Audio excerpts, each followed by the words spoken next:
오늘 이 아침에 부를 찬송 521장.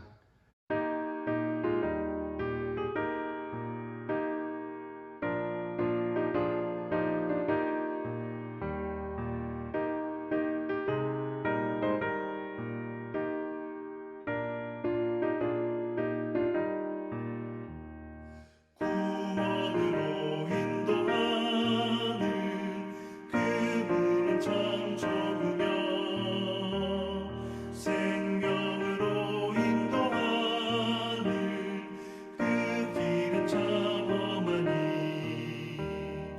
우리 몸에 짊어있는 그 더러운 죄짐을 하나 없이 벗어놓고 힘써서 들어갑시다. 구원으로 인도하는 그 좁은 문 들어가 영생으로 인도하는 그 생명길 갑시다. 이 세상의 많은 사람 큰 문으로 들어가 넓은 길로 갈지라도 멸망으로 끝나니 세상은 행복의 영화 모두 내어버리고 주의 말씀 순종하여 그 생명길로 갑시다. 구원으로 인도하는 그 좁은 문 들어가 영생으로 인도하는 그 생명길 갑시다. 구원의 문 열렸으니 주의 공로 힘입어 주저 밟고 들어가서 생명길로 갑시다. 구원의 문 닫힌 후에 들어가고 싶으나 한 번 닫힌 구원의 문 또 열려지지 않으니 구원으로 인도하는 그 좁은 문 들어가 영생으로 인도하는 그 생명길 갑시다.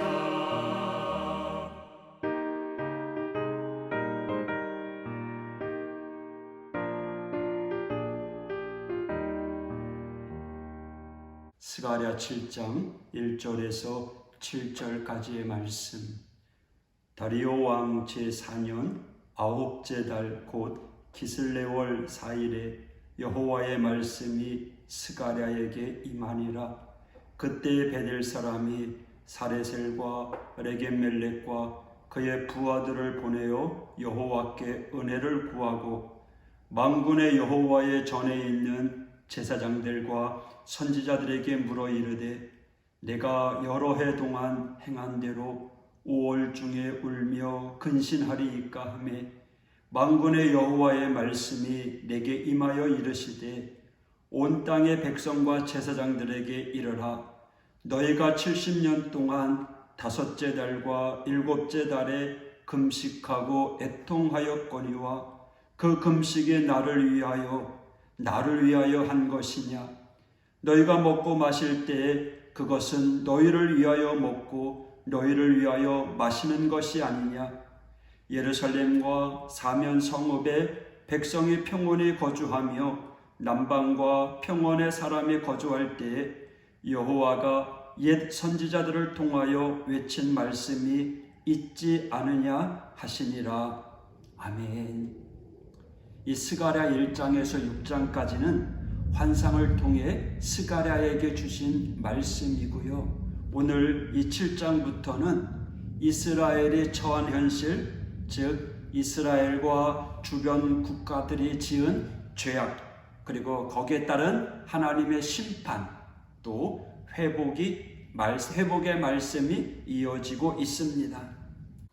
하나님께서 학개를 통해 여호와의 성전 재건을 명하신 것은 다리오 왕 2년 6월이었습니다. 수룹바벨 성전은 주전 520년에 시작되어 주전 516년에 완공되었습니다.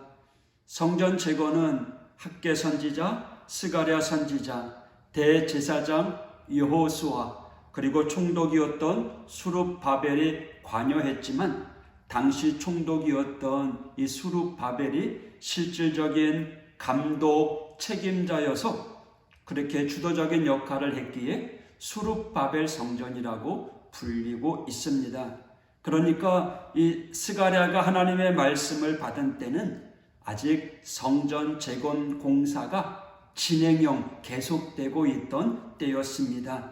2절 그때 베델 사람이 사레셀과 레겜멜렉과 그의 부하들을 보내어 여기에 나오는 사레셀은 아수르 왕 사네립의 두 아들 중에 하나입니다. 이들은 예루살렘에서 18만 5천 명을 잃고 귀국한 그의 아버지를 죽였던 인물입니다. 그러니까 여기서 이 사레셀은 바벨론 제국의 통치하에 있던 아수르 지역에서 태어난 것으로 보이고요. 이어서 레겜멜렉이라는 사람이 등장하는데요. 이는 가나안의 이름으로 이스라엘 지역 출생임을 보여주고 있습니다. 그리고 베델은 야곱이 에서를 피해서 하란으로 가던 길에 꿈을 꾸고 난 후 제단을 쌓고 하나님의 집이라고 하는 의미로 제단을 쌓았던 곳입니다. 그리고 이 베델은요 사사시대에 법궤를 모시고 성소로 삼았던 것입니다. 그러므로 이 베델이라는 지명과 사레셀, 레겜멜렉이라고 하는 이름은 바벨론 압지하에 있을 때 포로된 자와 이스라엘에 있던 자들 중에 하나님을 섬겼던 자를 대표하는 것으로 말할 수 있습니다. 그러므로 이 바벨론에서 해방되어 선지자를 통해 하나님의 말씀을 듣게 된 것은 하나님의 백성에게 있어서 큰 은혜인 것입니다. 3절에 5월 중에 울며 근신하리이까. 5월이 어떤 날인가요? 이스라엘 성전이 파괴되었고요. 7월은 유대 땅에 남아있던 유대인들이 바벨론 군대로부터 살해된 것을 기억하고자 바벨론에서 70년 동안 애통하면서 매년 정기적으로 금식하던 때를 말하고 있습니다. 바벨론 포로기 70년 동안 그들이 5월, 7월 하나님 앞에 금식했는데 이제 바벨론에서 해방되어서 이제 돌아왔는데 지금 그 금식을 계속해야 되는가 하고 묻고 있는 겁니다. 이것은 하나님이 베푸신 포로 해방과 또 성전 재건이 이루어지고 있는 그 마당에 해묵은 금식 문제에 시달려서 그래서 하나님의 말씀보다는 종교의식에 더 집중하는 어리석은 이스라엘 성도의 모습을 보여주고 있습니다. 이에 대해 하나님께서는 그 금식이 누구를 위한 것이냐고 반문하고 계십니다. 하나님께서 금식을 명하신 것은 레위기 16장 29절에 단 한 번 대속죄일이었습니다. 그러나 이스라엘 백성들은 국가의 위기가 있을 때 종종 금식을 선포하고 하나님께 기도했습니다. 거국적인 기도 운동을 일으키곤 했습니다. 물론 위기 때에 하나님 앞에 나아가 회개 기도를 하는 그 자체는 잘못된 것이 아닙니다. 문제는요, 시간이 지나면서 기도를 포함한 모든 예배 제의 형식이, 제의 절차가 형식이 되어 버린다라는 겁니다. 하나님께서 출애굽한 이스라엘 백성들에게 유월절을 지키라고 명령하셨잖아요. 그러나 그들이 막상 가나안 땅에 들어가서는 이스라엘 백성들이 유월절을 제대로 지키지 않았습니다. 열왕기하 23장 18절에 선지자 사무엘 이후로 이스라엘 가운데 유월절을 이같이 지키지 못하고 이스라엘 열왕도 지키지 못하였더라. 여러분, 오죽했으면요, 유월절을 지킨 요시야 왕, 히스기야 왕이 하나님 보시기에 의로운 왕으로 평가되고 있지 않습니까? 이스라엘 백성들은 하나님이 명하신 일들을 지키지 않았다는 겁니다. 6절에 뭐라고 말씀하세요? 너희를 위하여 먹고 너희를 위하여 마시는 것이 아니냐. 여기에서 먹고 마신다라는 것은 제사 행위를 이야기하는 거죠. 하나님 앞에 예배하는데 그것이 하나님을 위해 예배하는 것이 아니라 의례적인 종교 행사를 한 후에 떡을 먹기 위한 것이 아니냐라는 겁니다. 그러니까 제사보다는 제밥에 더 관심이 있다라는 겁니다. 오늘 어쩌면 우리들에게 주어지는 말씀이기도 합니다. 오늘을 살아가는 그리스도인들에게 이 말씀은 요즘 신조어로 뼈 때리는, 팩폭하는 그러한 말씀입니다.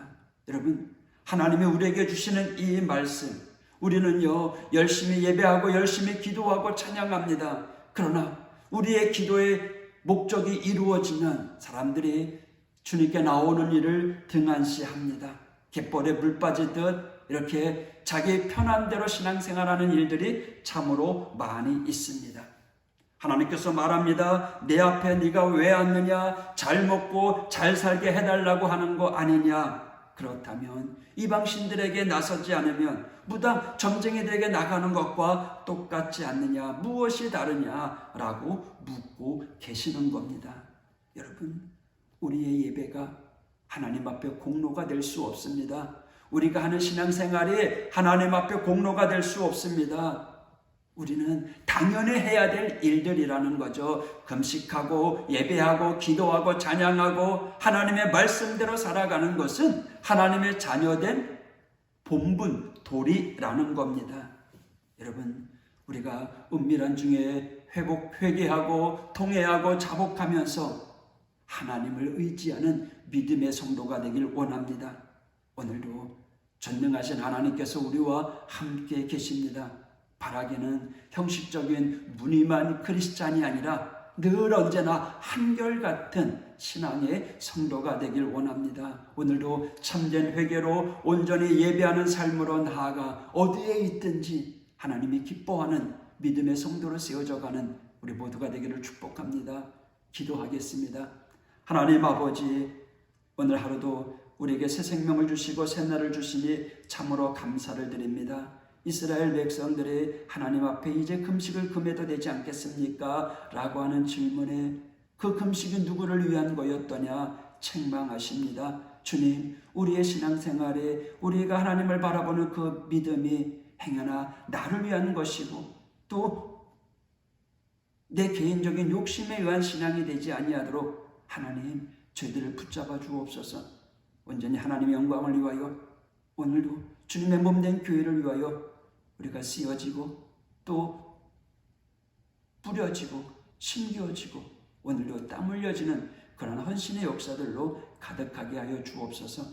하나님, 오늘도 우리 믿음의 성도들과 함께 하여 주실진데 오늘도 우리에게 주신 그 은혜의 부족함 없도록 열심히 사명 감당할 수 있도록 인도하여 주옵소서. 예수님 이름으로 간구하며 기도했습니다.